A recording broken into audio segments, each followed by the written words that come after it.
বিসমিল্লাহির রহমানির রহিম। যোগান ও চাহিদা। যোগান বিধি, মজুত পণ্য, অর্থনীতির বিশেষ ভাষায় এগুলো শিখব। তো যোগান কাকে বলে? যোগান হচ্ছে একটি নির্দিষ্ট সময়ে নির্দিষ্ট দামে একজন বিক্রেতা যে পরিমাণ দ্রব্য বিক্রয় করতে ইচ্ছুক সেটি হচ্ছে যোগান। মনে করেন একটি পণ্যের মূল্য 10 টাকা। এই 10 টাকা হারে বিক্রয় করার জন্য আমি 20 কেজি চাল আনছি বিক্রয় করার জন্য। এই 20 কেজি চালেই হচ্ছে যোগান। তা দেখি এখানে বইয়ে কী বলছে, সাধারণ অর্থে যোগান বা সরবরাহ বলতে কোনো বিক্রয়যোগ্য দ্রব্যের যে পরিমাণ বাজারে বর্তমান থাকে তাকে যোগান বলে। অর্থাৎ যে পরিমাণ বিক্রয়ের জন্য বাজারে আছে সেইটুকু হচ্ছে যোগান। কিন্তু অর্থনীতির ভাষায় একটি নির্দিষ্ট সময়ও বলছে, একটি নির্দিষ্ট দামও বলছে। যেটুকু বিক্রেতা বিক্রয় করার ইচ্ছুক সেটা হচ্ছে যোগান। দেখি অর্থনীতির ভাষায় এখানে কি বলা আছে। অর্থনীতিতে যোগান শব্দটি বিশেষ অর্থে ব্যবহৃত হয়েছে। অর্থনীতিতে যোগান বলতে একটি নির্দিষ্ট সময়ে একটি নির্দিষ্ট দামে বিক্রেতাগণ কোনো দ্রব্যের যে পরিমাণ বিক্রয় করতে ইচ্ছুক বা প্রস্তুত থাকে তাকে কি বলে? তাকেই হচ্ছে যোগান বলে। এখানে দুইটি উদাহরণও দিয়েছে, যেমন 400 টাকার দরে 300 মণ, এরকম কিছু একটা উদাহরণ দিয়েছে। তো এখানে অধ্যাপক মেয়ার্স বলেছেন যে কি বলেছেন যোগান সম্পর্কে কি তিনি মতবাদ দিয়েছেন, কোনো নির্দিষ্ট সময়ে বিভিন্ন সম্ভাব্য দামে কোনো দ্রব্যের যে পরিমাণ বিক্রয়ের জন্য উপস্থাপন করা হয় তার তালিকাকে যোগান বলে। অর্থাৎ একটি দোকানে কিন্তু একটি বা দুটি মাত্র প্রোডাক্ট থাকে না। হ্যাঁ, অনেক দোকানে থাকতে পারে, কিন্তু অধিকাংশ দোকানে দেখবা যে অনেক দ্রব্য থাকে। তো এই দ্রব্যগুলো সম্ভাব্য একটি নির্দিষ্ট দাম আছে এবং নির্দিষ্ট পরিমাণে আনে। এটি হচ্ছে কি যোগান। যোগানের পাশাপাশি যোগান এবং মজুদকে মানুষ একই শব্দে ব্যবহার করে, কিন্তু অর্থনীতির ভাষায় যোগান ও মজুদ একই শব্দ না। যোগানের সংজ্ঞা আমরা ইতিপূর্বে দিয়েছি, কিন্তু মজুদের সংজ্ঞা হচ্ছে বিক্রয়ের জন্য আমরা এখনও বিক্রি করতে পারি এবং ভবিষ্যতেও বিক্রি করতে পারি, কিন্তু বিক্রয়ের জন্য আমরা আনছি এমন সকল পণ্য বা বস্তু মজুত করে রাখাকে মজুদ বলে। এটা নির্দিষ্ট সময়ে বিক্রি করতেও পারে, নাও করতে পারে, এটা লং টাইম বিক্রি করতেও পারে। তো সাধারণত আমাদের মজুদ কাকে বলে সেটা ভাবতে হবে। সাধারণত যোগান ও মজুদ সমার্থক শব্দ মনে হলেও অর্থবিদ্যায় যোগান ও মজুদ দুটি ভিন্ন শব্দ।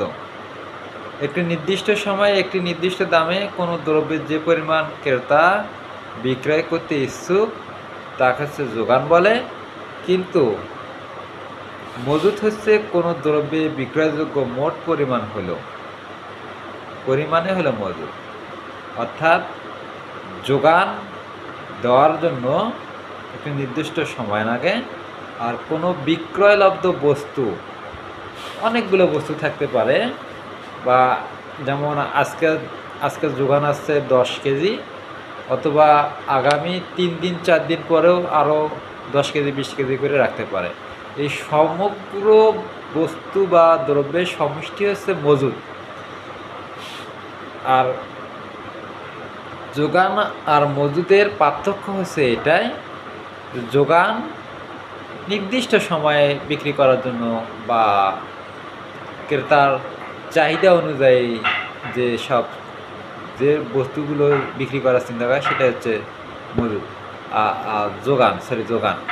আর মজুদ হচ্ছে যে আজ এবং সম্ভাব্য ভবিষ্যতে যে বিক্রি করার জন্য যে সকল দ্রব্য সমষ্টি এখানে রাখা হয় সেটা হচ্ছে মজুদ। তো এখানে যোগান ও মজুদের কিছু পার্থক্য দেওয়া আছে, আপনারা সবাই পড়ে নেবেন। এটা খুব সিম্পল বা সহজভাবে দেওয়া আছে।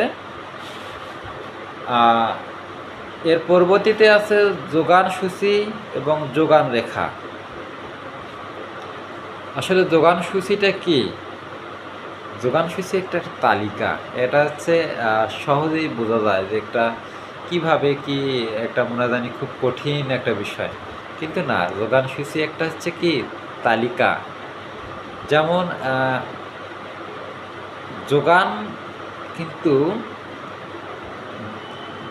দ্রব্যের মূল্যের ওপর হয়, এটা যে একটা তালিকা, সেই তালিকাটা এখানে প্রকাশ করেছে। তো যোগান সূচি এখানে আমি তালিকাটা দেখে দিচ্ছি। এটা হচ্ছে তালিকা, এই যে একটা তালিকা আকারে প্রকাশ করেছে তারা। আর নিচে দেখো যোগান রেখা। যোগান রেখা হচ্ছে এটা একটা প্যাটার্ন, এমন একটা প্যাটার্ন যে একটা জ্যামিতিক রূপ দেয়। এটা হচ্ছে জ্যামিতিক রূপে আপনাদেরকে দেখাবে যে কিভাবে যোগান রেখা বৃদ্ধি পায় এবং কিভাবে যোগান রেখা হ্রাস পায়। এটা হচ্ছে তালিকা। তো নির্দিষ্ট সময়ে আমরা কতটুকু বেচবো এবং এর মূল্য কতটুকু থাকলে যোগান কেমন হবে, এইটার তালিকা। ধরো একটা প্রোডাক্টের মূল্য যদি 4 টাকা হয়, তার একক প্রতি কিন্তু বেশি হবে। যেমন আমার এই বর্তমান ইদানিং সময়ে মরিচের কেজি কিন্তু 300 টাকা লাগছিল। এই জন্যে কি বিক্রেতাগণ যোগান বৃদ্ধি করছে, যেহেতু মানে দাম বেশি, সেহেতু আনতে হবে বেশি। কিন্তু আনলেই তো হবে না, এখানে কিন্তু প্রোডাক্ট কিন্তু কমে যায়, এই জন্য আনারও আগ্রহটা বেশি। আর প্রোডাক্ট কম দেখেই বিধায় কিন্তু দামটা বেশি হয়ে গেছে। তো দাম বাড়লে যোগানও কিন্তু বাড়ে, যেহেতু বিক্রেতা মনে করে যেভাবে হোক প্রোডাক্ট আনতে হবে, প্রোডাক্টটা উৎপাদন করতে হবে বেশি, তা না হলেই বাজারজাত করতে বাজার ধরতে পারবে না। তো একটা পণ্যের মূল্য যদি হয় 300 টাকা, তার যোগান হবে মনে করো 5 একর। কিন্তু ওই পণ্যটারই মূল্য হয় 400 টাকা, তার যোগান হবে কি 10 একর। এরকম করে কি যোগান কি বৃদ্ধি পায়। তাহলে এই যে যোগান রেখাতে তুমি দেখতে পারবা, দাম যত বাড়ে যোগান তত বৃদ্ধি পায়, দাম যত বাড়বে যোগান তত বৃদ্ধি পাবে। তো দামের সাথে যোগানের একটা কি সমমুখী সম্পর্ক। যেমন দাম বাড়ছে, যোগান বাড়তেছে, দামও বাড়তেছে, যোগান বাড়তেছে। ওই যে চাহিদা রেখার বিপরীত, দাম বাড়লে কিন্তু চাহিদা কমে যায়, ওদিক ফিরে আবার বিপরীত। কিন্তু এখানে তোরা ভুল করতে পারো যে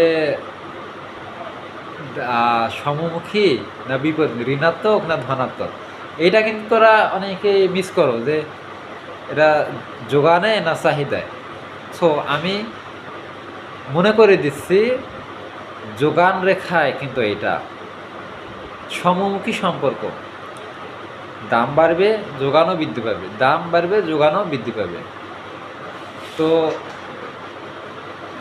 এটাই হচ্ছে যোগান বিধির, এটাই একটা কিন্তু সম্পর্ক। আর যোগান বিধিকে যে বিধি দ্বারা প্রকাশ করা হয়, যে রেখা যে প্যাটার্ন দ্বারা প্রকাশ করা হয়, সেটাই কিন্তু যোগান বিধি। তো যোগান রেখাটা আরেকবার আমি বলি, যোগান সূচিটা বললাম, এখন যোগান রেখাটা বলি। যে রেখা দ্বারা বিভিন্ন মূল্যে একটি দ্রব্যের যোগানের পরিমাণ নির্দিষ্ট করা হয় তাকে যোগান রেখা বলে। এক কথায় বলতে গেলে যোগান সূচির জ্যামিতিক প্রকাশেই হলো যোগান রেখা। তে যোগান সূচির জ্যামিতিক প্রকাশে হলো কি জ্যামিতিক প্রকাশে কি যোগান রেখা। আর যোগান সূচি হচ্ছে একটা তালিকা, সেই তালিকাটা মনে করো জ্যামিতিক আকারে প্রকাশ করলে এটা হচ্ছে যোগান সূচি। তো এটা আপনারা পড়ে নিবা খুব সহজে, খুব সিম্পলভাবে এক্স ওয়াই ভাবে দেওয়া আছে। যেমন দাম যদি পি এক্স হয়, পিএসতে প্রাইস তো পি, তাহলে যোগান কী হবে এক্স ওয়ান। আবার দাম যদি পি টু হয় তাহলে যোগান কী হবে এক্স টু, অর্থাৎ ধাপে ধাপে বৃদ্ধি পাচ্ছে।